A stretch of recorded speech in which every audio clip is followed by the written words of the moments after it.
This is Jessie Coffey, and I will be reviewing the City of Seward's financial condition report as part of my public budgeting class for my UNO public administration graduate program.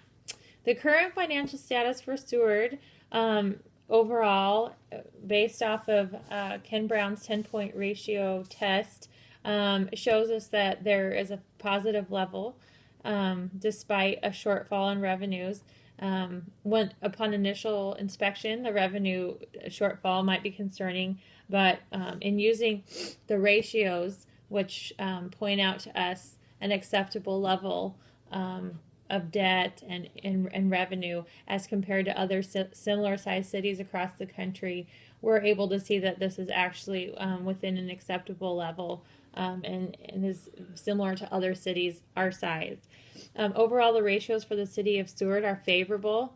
They were more negative than positive, and this also aligns with the external financial audits as well.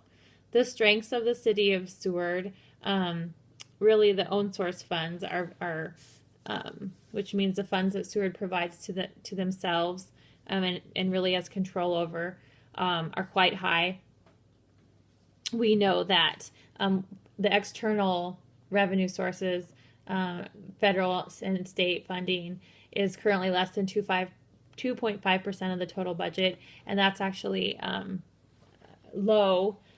Ken Brown would recommend that this level stay below 8%, so we're doing quite well, and this is a responsible choice in that cities have very little control over finding continued federal or state government aid or grant funding, that those are things that no one in the city has any control over, and so getting too dependent upon that is not a good choice.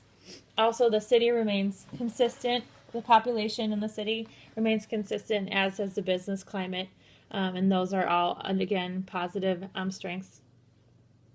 And then the local government has invested in infrastructure building to benefit the community and the citizens when there's currently funds available to do so. And that can be seen in this investment in capital projects graph. We're able to see that as the operating expenditures, as a proportion of total expenditures decreases, that more funds are able to be put towards infrastructure building, such as maintaining streets, roads, and bridges, which obviously all citizens benefit from daily.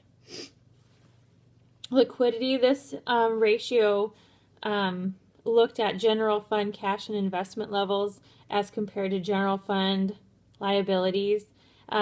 This ratio is looking at Seward's ability to pay for short-term obligations when they become due. And the ratio level for this has decreased over the past, and that's actually a good thing.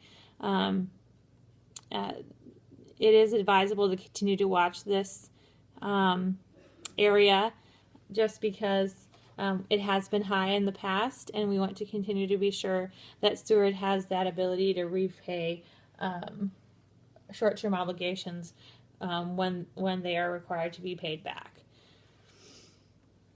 The liabilities versus the general fund revenues, this is probably the one that most individuals, when looking at the balance sheet and general fund revenue and expenditure sheets, look at, and without really comparing them to other similar sized cities and doing the ratio work, sometimes shortfalls appear to be more significant than they are.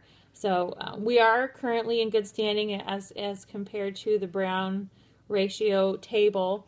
We want to stay less than 0.102% to be at a good standing, and currently for the 2012-2000 year, we're at 0.082, so we're below that 0.102 level, which indicates that we're doing good with our general fund revenues versus liabilities.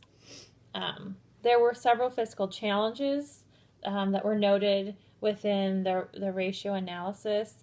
I felt in large part those challenges couldn't be explained or understood very properly because the management staff has chosen to leave out the state required management and discussion analysis from the financial audits.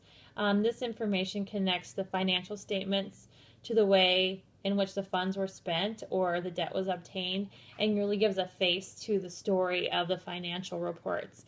And so this is really lacking, and it is unclear as to why that wasn't provided with the 2 full-time staff person that would have the knowledge and theoretically the time to provide those reports. So that would be my recommendation, is that those required management and discussion reports be submitted with the financial audit for the 2014-2015 audit fiscal year.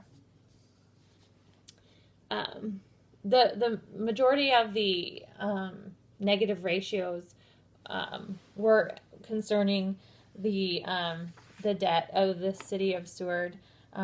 So here we have the general fund balance, and you can see that the unreserved portion of the general fund balance has decreased from at its highest level 86% in 2010 to 40% in 2013.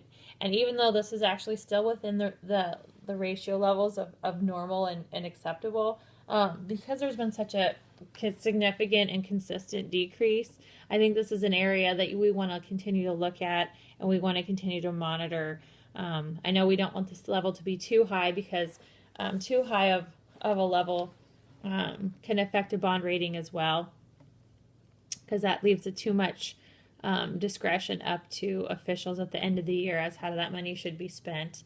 It's not really budgeted to certain line items, so looks like there's too much leeway if the fund gets too high. But in this case, we're getting a little too low, and I think that should continue to be monitored.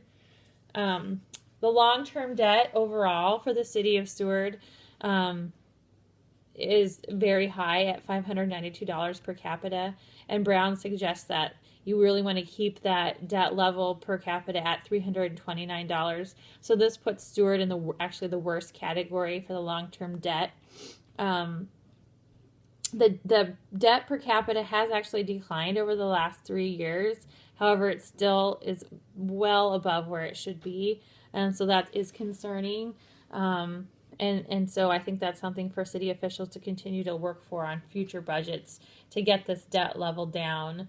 And then in this table, we're actually able to see the second concerning ratio in this category, which compares the debt services cost to our total revenues, or the cost of interest rate to all the total interest rates and on the debt that Seward maintains. And so the level, the goal would be to keep this level below 0.039 and 0.105 to ensure the city is able to pay the debt services required when they become due. And we're not quite there. We're trending downwards towards that, so it does look like we're working towards getting there, but this still, our current level of 0.136 does still put us in the worst category again for this debt ratio. We know that these ratios do have limitations, because they are based off of 1993 data from similar cities of similar size, but within that time frame, the financial reporting requirements have changed, and so this has also affected the way in which financial data is collected and reported, and this can also affect the ratios, and could it possibly explain for some differences in how the ratios are reported, because some of these fiscal reporting requirements changed during this 5-year period. And really there's many other components to consider when looking at financial conditions. It's not just these ratios, but what also is going on within the city, which we really weren't able to see here without that management and discussion analysis. So that's all I have for the report for the city of Seward.